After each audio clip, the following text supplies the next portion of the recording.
Hello, happy Monday. Welcome to Meeting of the Minds Mondays. I'm your host, Intellects, and we are going to jump right in. So our topic this month is what's a leader, inspiring versus developing. All right, so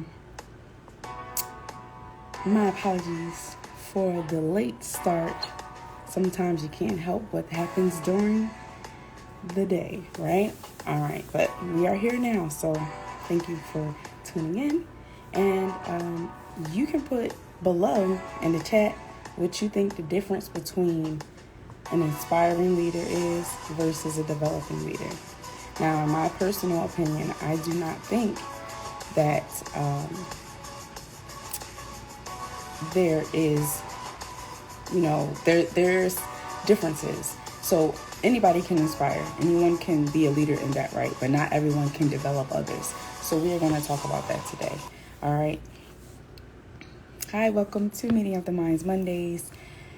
Our topic today is what's a leader, inspiring versus developing. And you can put in the chat your definitions of each and see if it lines up with what we're going to do today. So we are going to start off with the qualities of a good leader. So before you know, the difference, we have to start at the very root. All right.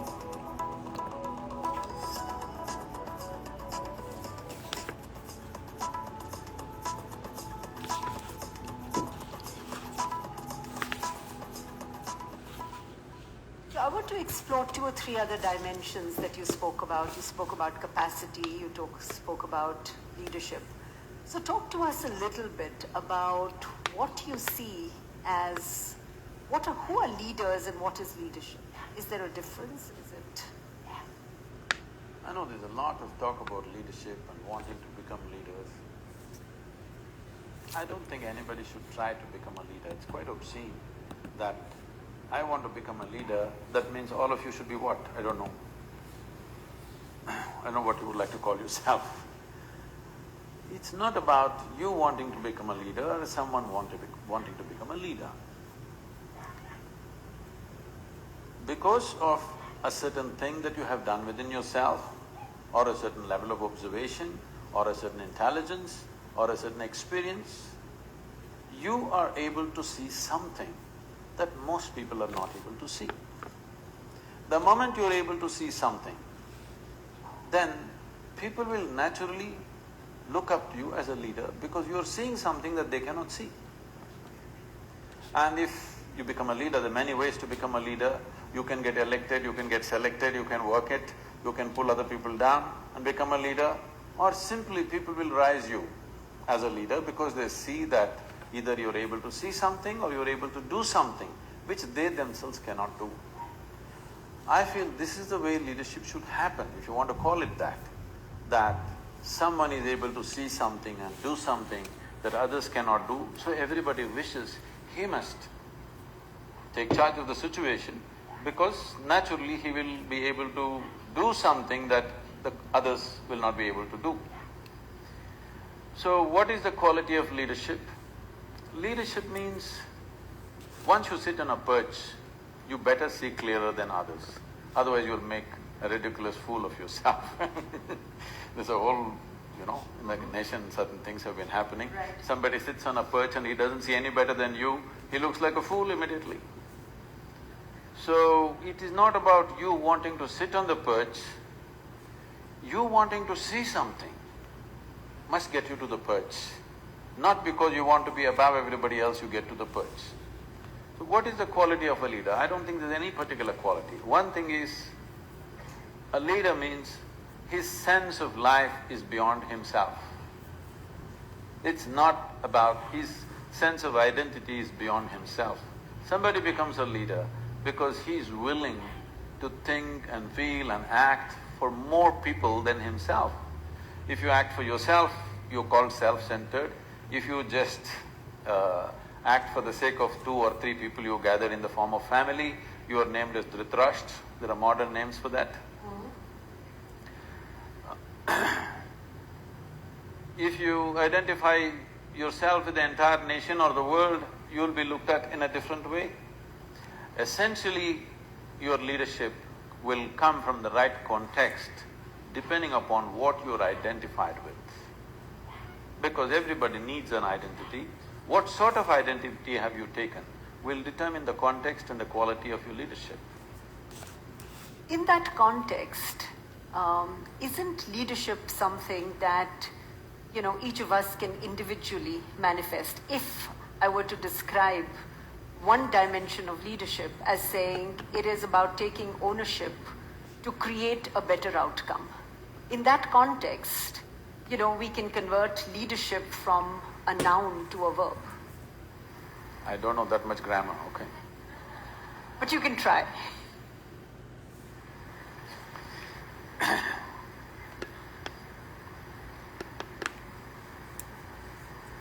See, whatever we do, every human activity,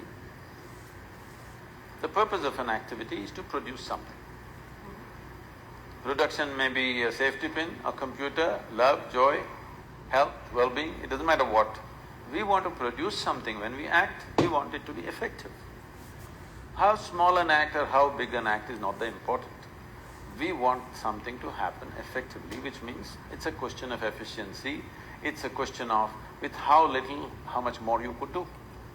That's what makes you. Because all of us have the same amount of time in a day. People always tell me, Sadhguru, you had such a long day. I said, unfortunately there's no long day, but they give me only 24 hours. I would like to bargain for more, but it's not happening. You can make it more by increasing your efficiency, the way you function, including people as a part of yourself, where other people will function as a part of you so that you don't have to bother about so many things around you. In this sense, you can enhance what you do. But time-wise, all of us have the same time. We can't help it. So, how much can you produce in how little time, in how little material is the question. In the limited span of time which we have as life, what is it that we can do? Is it just about efficiency? Is it about simply mindless efficiency, do better, do better? No. At different times in history, people seem to want different things on the surface. But essentially, no matter which time of history, who they are, which part of the world they are, everybody wants the same thing, well-being. But their idea of well-being, everybody has their idea how to get there, but everybody wants well-being, no question about that. It doesn't matter which part of the world you go, whether you came here 1,000 years ago or today, 100 years later, you will see people will be still seeking well-being. In pursuit of well-being, maybe 100 years ago somebody would be going in search of water, today you're going in search of the Wi-Fi cloud. But still well-being. People's idea of well-being, whatever that is. But people are only well only when something beautiful happens within themselves. They think they're going to cause it to themselves by some means. But people have been happy before the Wi-Fi came. People have been happy before the automobile came. People have been happy before all the luxuries we are enjoying today appeared. So what I'm saying is, well-being, if you're in pursuit of well-being, essentially, it is about what happens within the human being. What happens within the human being in the name of so many things, I don't want to name all the things, in the name of so many things, what we call as family, society, and another world which we call as corporate world, all these things we created, these are all different names or different mechanisms that we believe will bring well-being to us. Somebody built a family, somebody built a corporation, both in pursuit of well-being, isn't it? I must tell you this. The first time I was at Davos, so many years ago, they were almost resentful. What is a mystic doing in an economic summit? A particular CEO who was in charge of a top computer manufacturing company. 3 months later, they got sold out to the Chinese. We can guess who they were. So he was very resentful. What are you doing here? Then I told him, see, what's your business? He said, I do computers. to see whether you manufacture a computer or a safety pin or in between anything. Fundamentally, this is about human well-being. The basic business is human well-being. You may do it through your computer, somebody will produce safety pin, somebody will produce a cloth, somebody will produce something else. It doesn't matter what you're doing, the fundamental business is human well-being, and that's my business too. And that's why I'm here.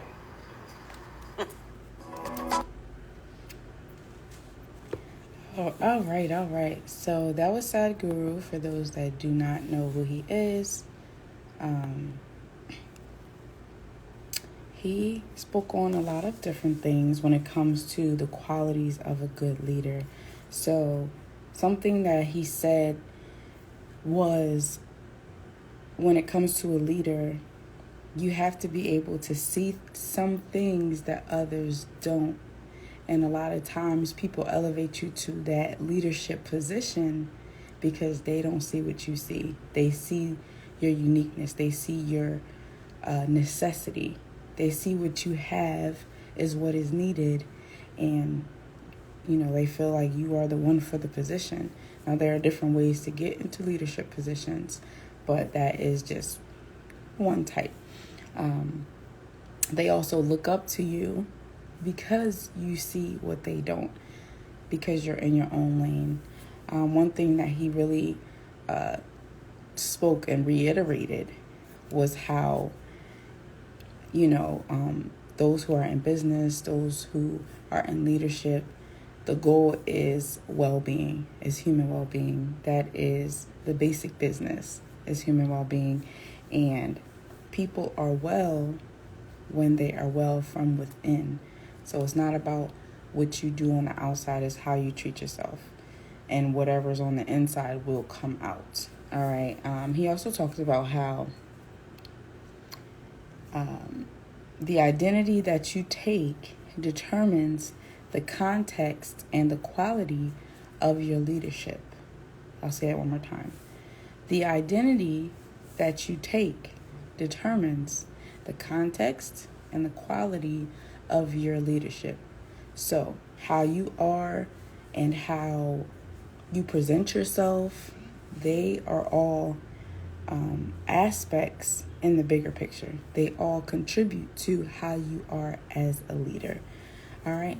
So we are going to move on to the next piece of 7 traits, 7 great leadership traits. And welcome to Meeting of the Minds Mondays. Our topic today is what's a leader, inspiring versus developing.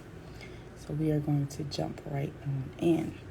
If you want to eat healthy and feel your best, you gotta try Kachava. Kachava is the world's healthiest all-in.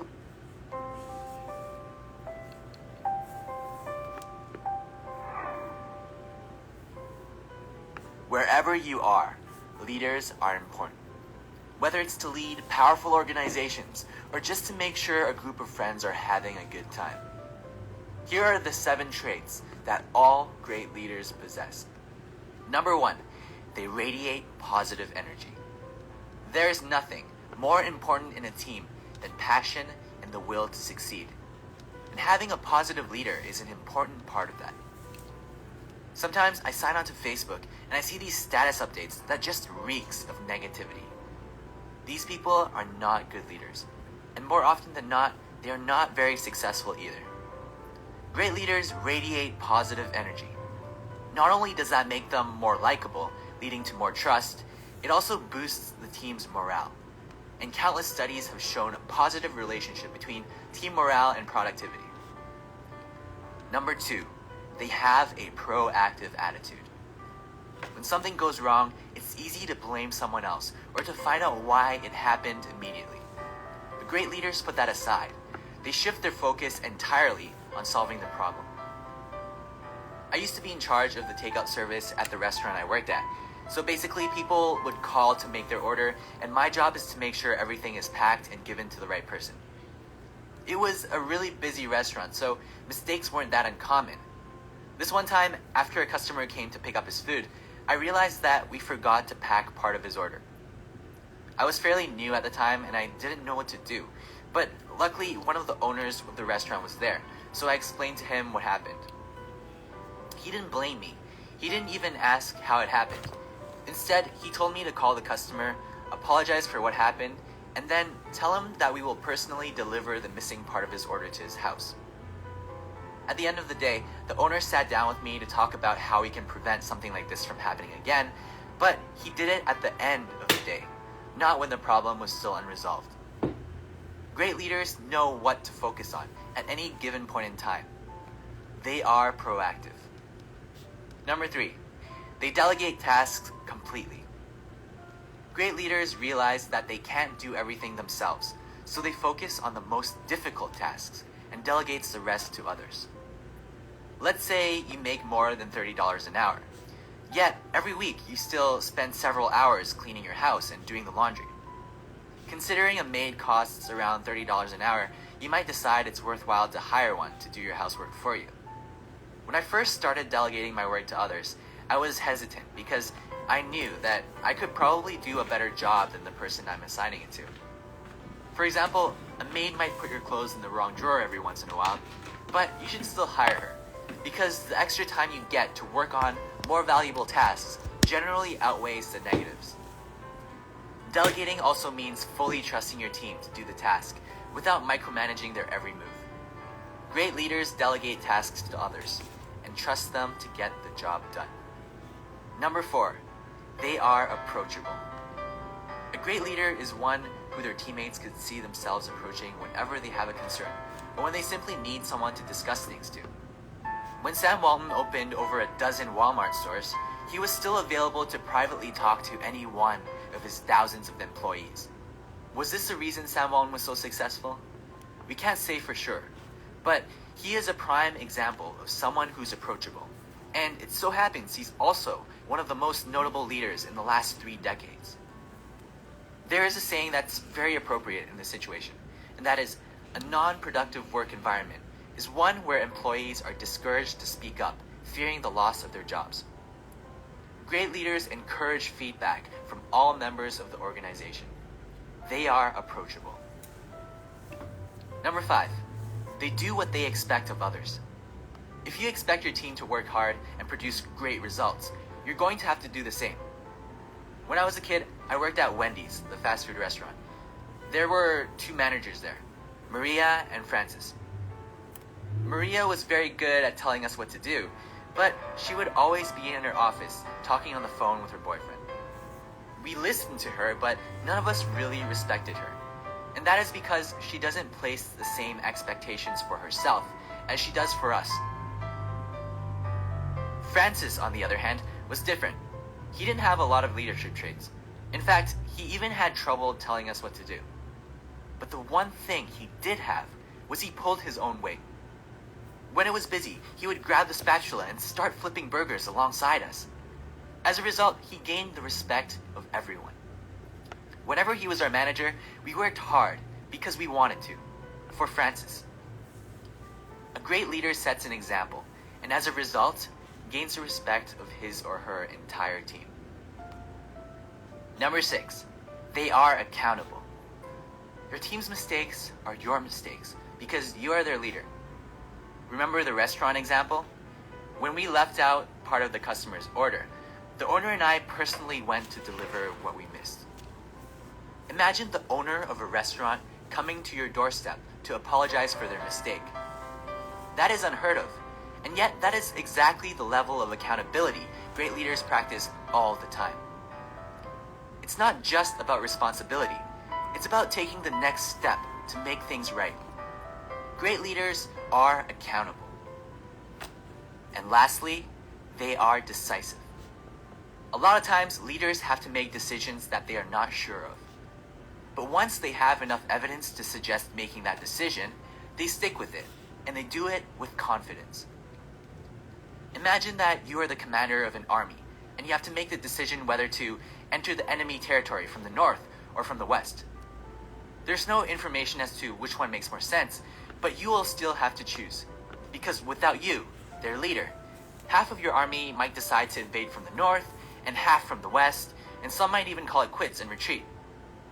Therefore, your job as a leader isn't to always make the right decision, but it's to make a decision in order to keep the team together. Wrong decisions could be fixed, but a scattered team is a recipe for disaster. Great leaders are decisive and confident in their decisions. I hope these tips help you become a better leader. And as always, I hope you enjoyed it. Don't forget to subscribe to see. All right. That was 7 great leadership traits. So we're going to go over that really quickly before we move on. So he said that leaders are important, which is very true. Leaders are very important. We all need to be led in some point in our lives. Even as children are led by their parents or led by teachers in school. Us as adults get led by maybe supervisors or managers. But every step of the way, we have all had leaders. We've all had either good or bad experiences or both. So we all have a little bit of information regarding what a leader looks like. All right. So the first thing he said was that leaders radiate positive energy. Most people want to be around people who are positive. If there's someone that's always negative, always complaining, you don't want to be around that kind of energy. So as a leader, being mindful of how you carry yourself, of how you come across is very important. All right. It gains people's trust and morale, and it also makes you more likable. The next thing he said was to have a proactive attitude. So knowing exactly what to focus on, and if something happens, knowing how to tackle that head on without being as lost as the people that work for you if you have workers under you, right? So being able to be proactive when it comes to different situations that might arise. Everything will not happen the way that you want it to happen, okay? It is a given. It will not happen the way that you want. But being prepared for the unexpected is a great way to stay proactive. The next thing he talked about was how leaders delegate tasks completely. So, delegating doesn't necessarily mean telling other people what to do. Delegating is also being willing to put the work in yourself. So doing those hard tasks and then giving others everything else, to whereas the example he gave with the 2 owners, the one just told them what to do and sat in the office. The other one actually got in the game and helped out. It's about staying humble, knowing, everyone that you see that may be very, very successful in your eyes didn't always start there. They started from humble beginnings. Not everyone is given, $1 million, $100,000, a startup, right? Some people had to work from the ground up. And so to remember that when you have people who are working for you, if you are a business owner or you intend to have people working for you, eventually you may be beginning your business or whatever your situation is, wherever you fall in line, this can be for you as well. But just make sure that when you delegate, you are also getting in the game as well. Another thing is that leaders are approachable. So people who work with you, who work for you, they should be able to come to you about any concerns they may have, any questions, if they need help on anything. It shouldn't be to the point where your employees or people that work with you feel that you're unapproachable, because they may hide things from you if you come across like that. So being open enough to where people can come to you and ask you different things, ask you advice, or get your help on things is definitely a plus. I'm not saying be sheeply or let people walk all over you, be a yes man or a yes woman. We're talking about giving them that opportunity, being open enough for them to come to you. Just be approachable. All right.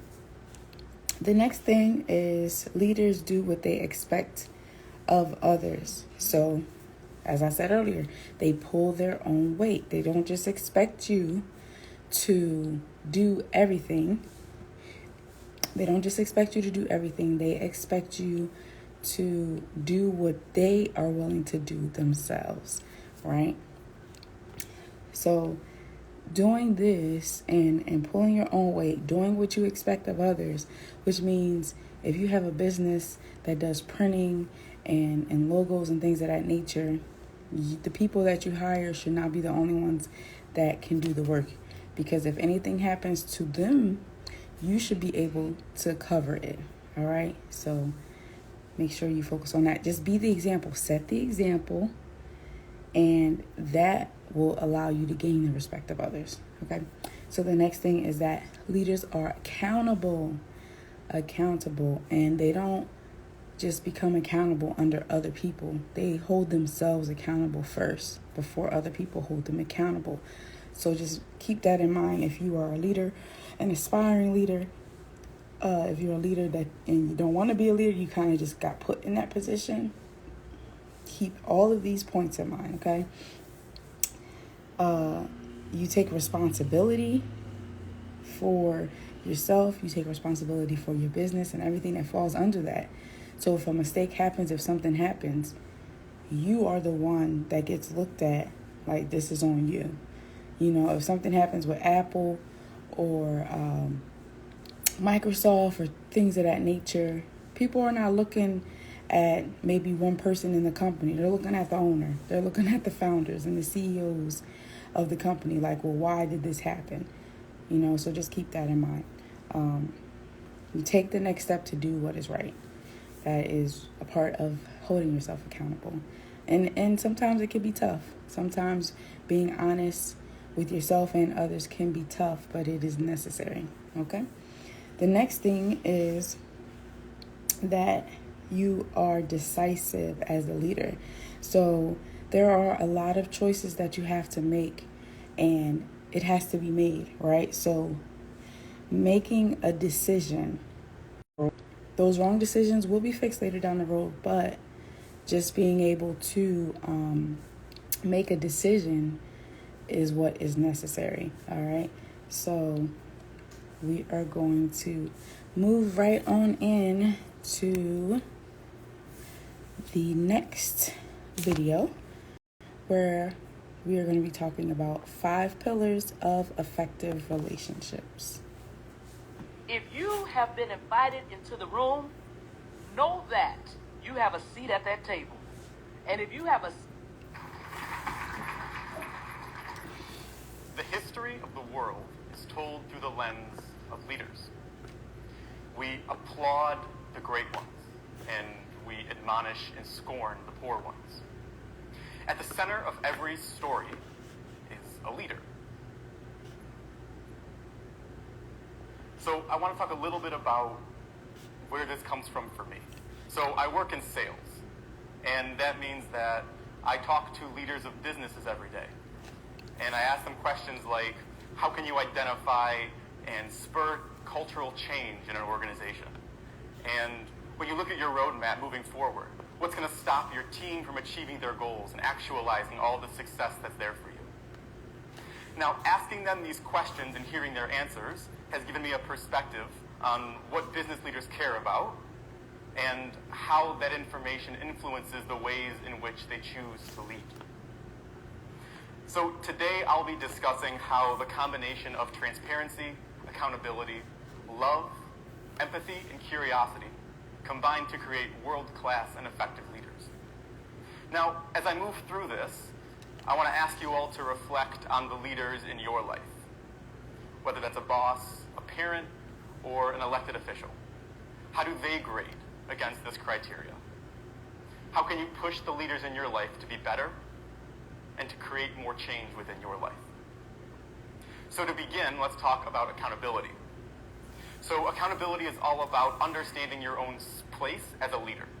It's understanding that when it matters most, you own the decisions and the outcomes. So this goes 2 ways, right? It goes when things are really good. How can you hold people accountable to success? How do you assign to people praise and recognition? But it's also about when things don't go well, right? So how do you hold people accountable, both yourself and others, when things go poorly? How do you react and change in real time? And how do you begin to have dialogues with folks who don't react to the culture you're trying to set? Right? Because everyone's trying to drive cultures of change, of success, and expectations of excellence. So how do you as a leader begin to create that change? And this goes into curiosity, right? So effective leaders are always curious. They rethink the problems that they face every day. They avoid either-or fallacies and strongman arguments, and try and find real solutions to problems. They ask the right questions to the right people at the right time to continue to have an open mind and redefine how they view the world. These leaders will constantly be seeking to change the norm. They improve and create a standard and a foundation for change and excellence wherever they go. And this leads in to transparency, which is all about keeping people in the loop, right?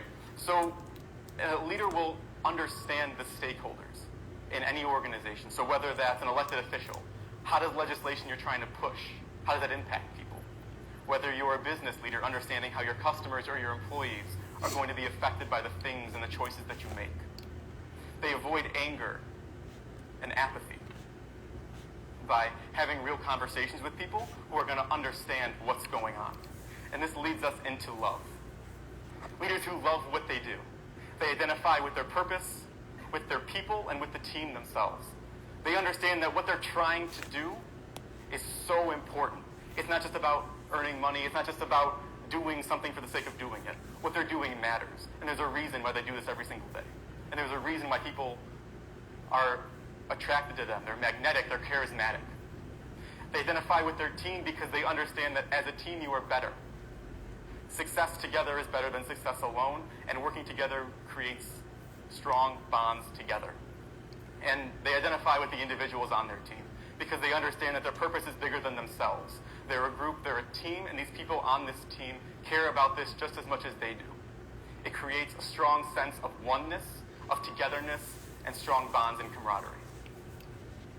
And leaders who do this also have a very strong sense of empathy. They understand how to have real discussions with people about the things that they care about the most. They understand how to have discussions with people so they feel heard, so they understand what's going on.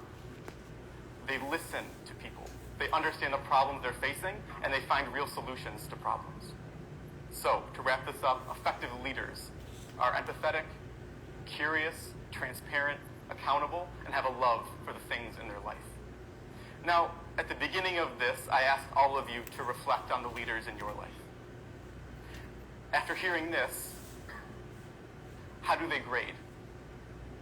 If you have leaders in your life who are very successful, how do you begin to push them and challenge them to be better? When the leaders in your life fail you, how do you have a dialogue with them to begin to push and challenge them to do more than they're doing, to enact change and to serve your organizations? But more than that, how do you grade? What do you do? How do the leaders in your life grade you? And how do the people you lead think about you? What can you do yesterday, or what can you do today, that's better than you were yesterday? And what can you do tomorrow to make you a better leader than you were today? Because at its core, in 50 years, who's talking about you?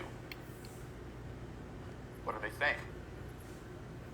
Because for you to accomplish anything with anyone, someone has to do it at the head and lead. Thank you. All right, for those that just tuned in, welcome to Meeting of the Minds Mondays. Our topic today is what's a leader, inspiring versus developing, and you can add in the chat what you think the difference is.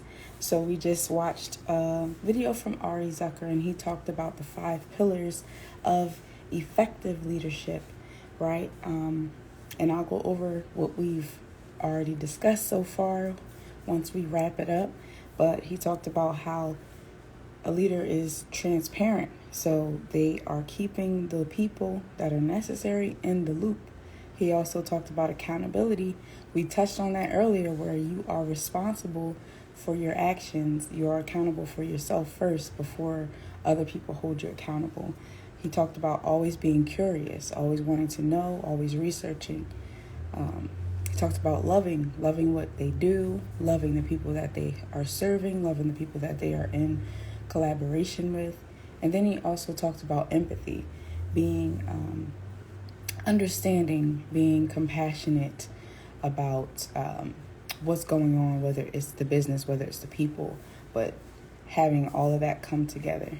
All right, so we are going to move on to our last video for today, which talks about being a leader. And sometimes people are in leadership positions not because they want to be, but because people put them there.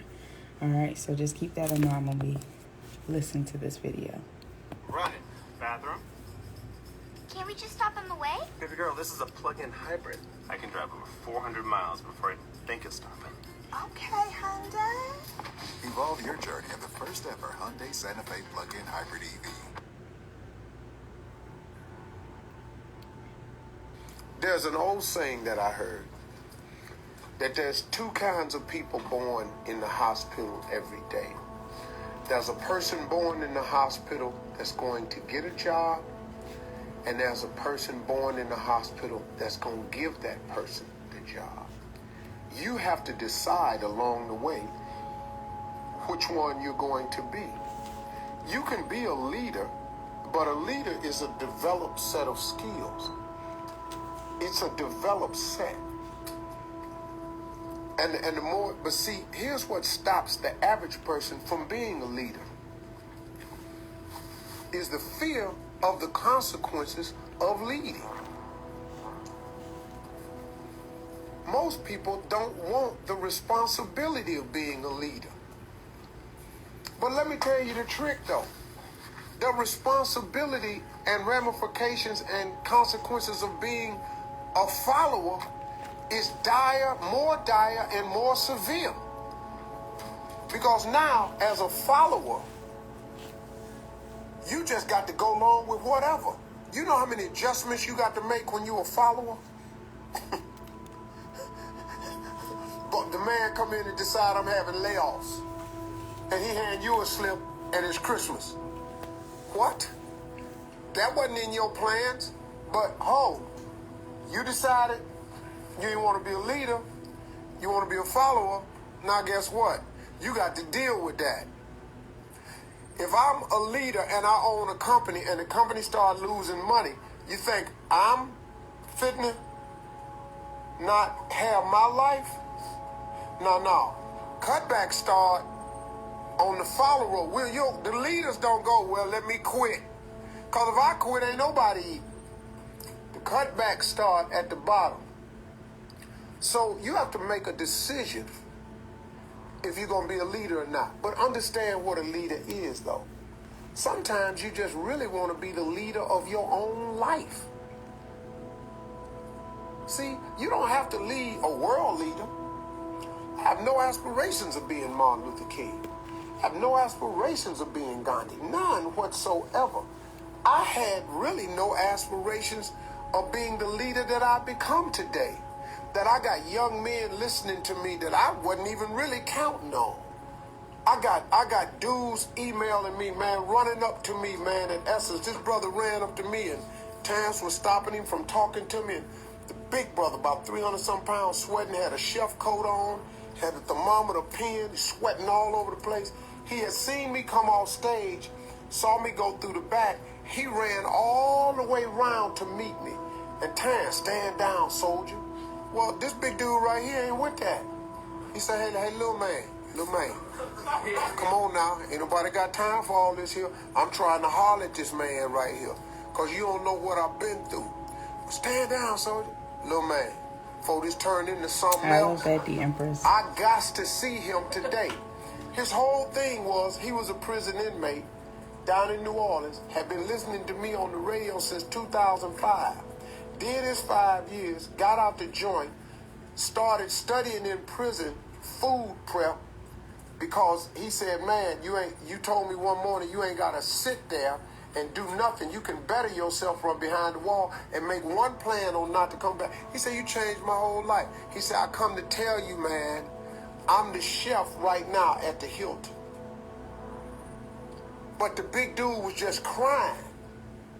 You know, we ended up hugging. I cried with him because, you know, I be feeling people like that. I have no idea, nor did I have an aspiration to be an inspirational person to them. But I have always asked God in my own way to make me a relevant person. You know, I don't want to be a cat that when I die, ain't nobody tripping. Church empty, ain't nothing right here. Because, you know, it's two things, you know, when a person dies on their tombstone, there's a birth date, there's a dash, and then there's a date of your demise. And let me tell you something. When you die, they're not going to talk about your birthday. They're not going to talk about the day you died. The biggest conversation will be about that dash, that little dash. That's the life you lived in the middle of that date of birth and the date of demise. That dash will determine who you are. All right. So, yes, the Empress, thank you so much. So, you said a leader is ever evolving. One must know how to inspire self, truly go within and be accountable, responsible, learn to balance one's energy or chi, one's own life in an authentic, genuine, and positive, I think the word cut off, positive inner self. One must learn to listen, be a student as well, and humility is vital. Oh, that most definitely. Balance is so key to harmony within and without. Yes, thank you so much. Thank you. I appreciate the support. And you spot on. You definitely need all of that. And a lot of people want to be leaders because of the attention that leaders get, but not the responsibility. So for those that don't know who that was Steve Harvey. And he talked about being a leader. There are two types of people, those that will get jobs and those that will give jobs. And along the way, you have to decide which one you want to be. Now, being a leader is not just a title. It's not just a word. It's a responsibility. He said that a leader is a developed set of skills, and you have to understand what a leader is.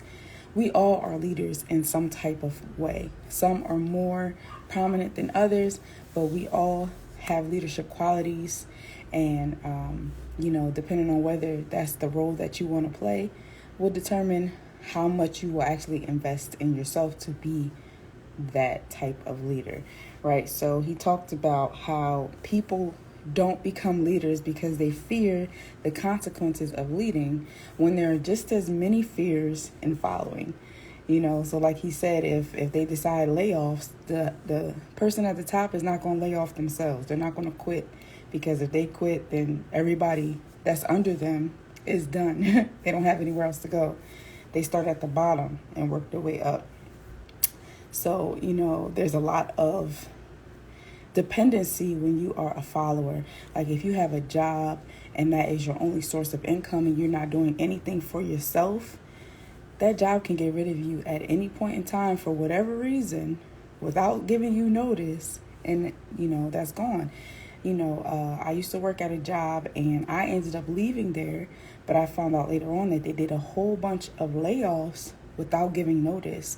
So it was a bunch of people that ended up losing their jobs, losing their income, and that was really their only source.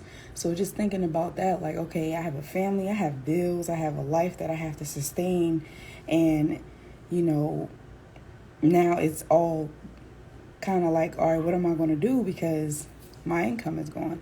Now, when you are in business for yourself, when you work for yourself, when you have more than one income, that can kind of alleviate that type of stress. And the world that we're living in now, it is pretty much impossible to live off of one stream of income unless that income is very, very lucrative. All right. But yeah, he talked about how you have to know and understand what a leader is, have to have those developed skills. Like the Empress said, that you have to have balance, accountability, humility. You are going to get it wrong sometimes, and that is okay. Being transparent about when you mess up and not thinking that you have to be perfect all the time is definitely going to help in the business. Being approachable, being able to balance your energy or your chi, being authentic. People can tell when you are full of BS. People can tell when you're not authentic. So, learning how to master all that, put all that together. And the most important thing that he said is that, when people pass away, on their tombstones is the birth date, the dash, and their death date. And people aren't talking about their birthday or when they die. People talk about the dash in between, how they lived their life. Those qualities are what people are looking at. So when it comes to a leader, leaders can be inspiring. There are so many motivational speakers, people that are trying to tickle your ears, as they say, people that just want you to be in a good mood all the time and motivate you to do better. But motivation only goes so far. Inspiration only goes so far. You have to do more. Developing people is where the work is at, okay? And it's not easy to develop people, especially if they don't want to change, if they don't feel that they need to change, right? Developing people so that they can become their own leaders is something that good leaders do. So it's kind of like a person who wants to learn how to fish, as opposed to someone that just wants to eat. So a good leader will teach that person how to fish so that they can fund their own food, that they can provide for themselves, as opposed to always depending on them to catch it for them and do everything for them. Leaders teach others to be leaders. There should always be children under you, whether it's physical or whatever. Reprogramming and development for self is work alone. Oh, yes. Yes, it is. It definitely is. Yes. It definitely is a lot of work, because before you can lead others, you have to get yourself right. You have to know what to do within yourself. You have to find that peace within yourself. So Ari Zucker talked about being transparent, keeping the people that are important in the loop, knowing what's going on in your business, knowing what's going on with your people, being empathetic to different situations, to different people and their circumstances,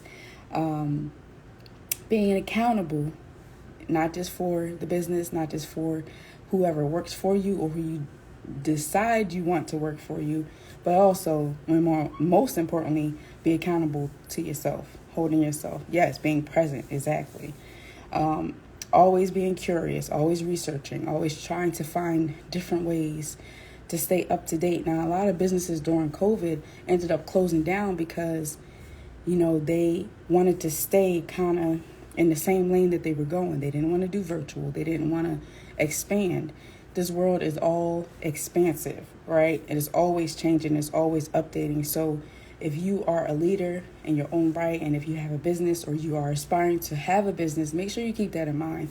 You can see, like, even in the stores, maybe if you're a candy person, they have different flavors that come out on different seasons. Wawa has different flavors, different coffees, or different drinks or whatever that's flavored based on the season. Chick-fil-A or McDonald's, they always coming out with different things to stay up on what's popping, right? And even clothes stores and fashion stores and things like that. People are always adapting to the time. So if you are in business and you are not willing to adapt to the time, you may not be successful very long, because things are always changing. Change is inevitable. It's going to happen. He also talked about loving what you do, loving the people that you serve, loving to learn. All these things are very important when it comes to being an effective leader. They also talked about 7 traits of great leadership, which is radiating positive energy, having a proactive attitude, delegating tasks completely, where you're not making other people do what you won't do yourself, but you're doing the hard work and delegating the rest. Being approachable, having that energy to where people can come to you if they need help, if they need guidance, if they need advice, or what have you. Coming off like people can't talk to you. They may be hiding secrets in your business because you're unapproachable. Make sure you are approachable as a business owner, as a leader, as people are looking up to you. All right. Do what you expect others to do. Don't just tell them what to do when you're doing something else. Don't have a do as I say, not as I do type of attitude. Put the work in. Be willing to put the work in, because if you have a business, if you're a nail tech, you have a nail salon, you hire all these people to do nails and you can't do them. If, God forbid, something happens where everybody can't come in and there's people that want their nails done, what they going to do if you can't do their nails? So make sure what you want others to do that work with you, that work for you, that you can do yourself. And also being decisive. There's always going to be choices that need to be made as a leader. They always are not going to be right. They could be fixed later if they're wrong, but making the choice is what's important. All right. And then Sadhguru talked about how leaders happen or are put in position when people see something in you that they don't necessarily have. So you're able to see something that others don't. They see that quality, they see that need, like, okay, we need you to be in this position because you know how to do X, Y, Z, right? They'll look up to you because of this.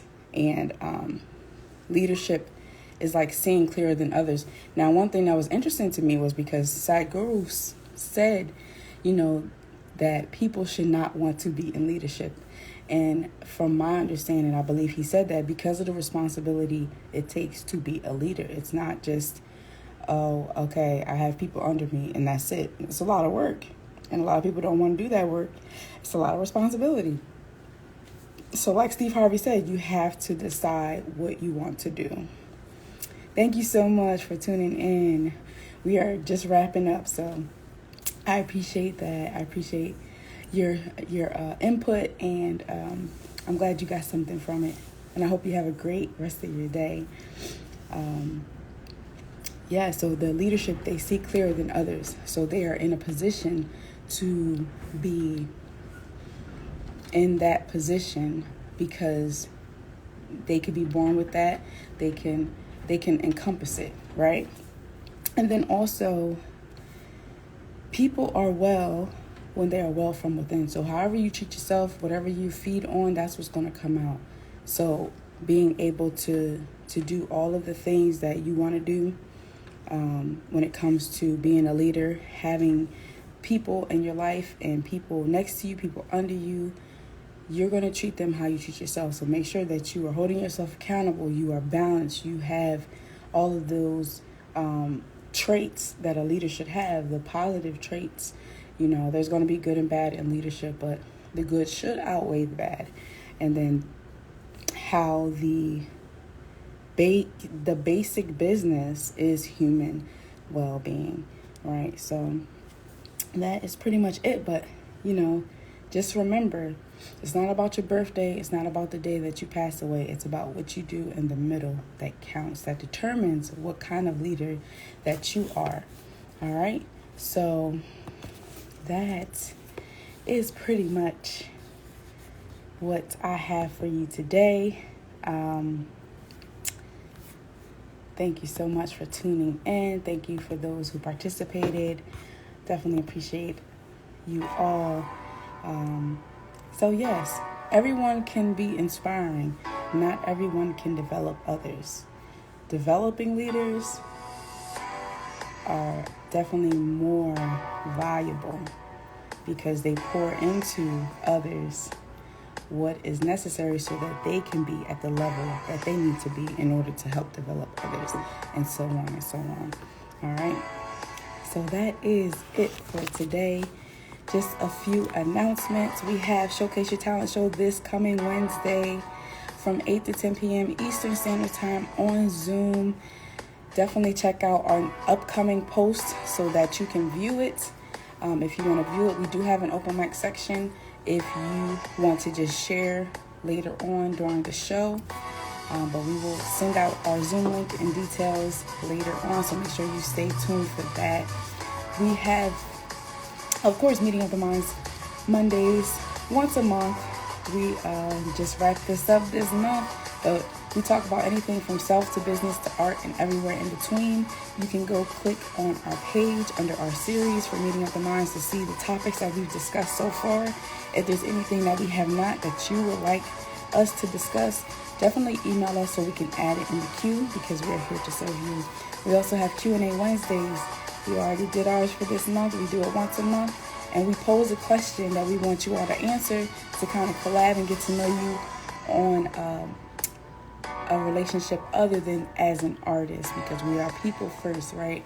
And there are opportunities to ask any questions that you may have either during the live in the comment or question box, or to have a guaranteed answer. You can email us ahead of time so that we can start off with those questions. We also have Freestyle Fridays in 3 segments. First or fourth is open mic. Second Fridays are the battle art. Now, battle art is a chance to go against other artists for $25. This month we had a dope female trainer win that spot. Samantha Sharman had the competition, and she said if loving me was easy as the topic. So if you are interested in being a part of next month's battle art, make sure you're here. Second Fridays, it'll be at 5 o'clock next month. All right, and then we have our feature segments, which will be coming back very soon, where we feature and spotlight an Artrepreneur that's making an impact in the community. In place of that for right now is the Art Awareness Fundraiser, where we raise awareness for the beauty, necessity, and uniqueness of art based on where you're from, your culture, your background, and how it looks different all over the world. And so we're raising funds so that we can come to a place near you. We're doing virtual tours. We want to make it in person. All right. So stay tuned, because we do have a date. It may be a couple days from now, or we may just do it twice next month. But you will be up to date on all of that. All right. We have YouTube subscriptions. We have email subscriptions. If you want to stay up to date on everything Intellects and be the first to know in the know, definitely subscribe to our emails. It is free. We also have member fees. We have Intellects, a Place for Entrepreneurs podcast, going into season 3. If you are interested in being a feature for our next season, definitely email or DM us so that we can collaborate with you. We have promo options. We have voiceover options. We have flyer makers. We have merch. We have books. And of course, next month will be our Art and Business Seminar, April 13th and 14th from 5 to 8 p.m. Eastern Standard Time on Zoom. Make sure you RSVP, because there's going to be some great speakers talking about some awesome topics like financial literacy, self-care and poetry, increasing your enthusiasm, how to perfect your craft, and so much more. You definitely don't want to miss this 2-day event. It's going to be awesome. All right, so that is all that I have for you today. Again, I am Intellect, founder and CEO of Intellect Artrepreneur Agency, the Indeed for Artists. We connect you as entrepreneurs with experts, networks, and platforms to promote your unique artistry. So we are here to serve you. All right, so I will wrap up this month's Meeting of the Minds. Thank you again to all that hopped on, all that will hop on later, those who have come on and shared their thoughts. Definitely appreciate you all. We don't take your support lightly. All right, so I hope you have an amazing Monday and an awesome weekend. Until next time.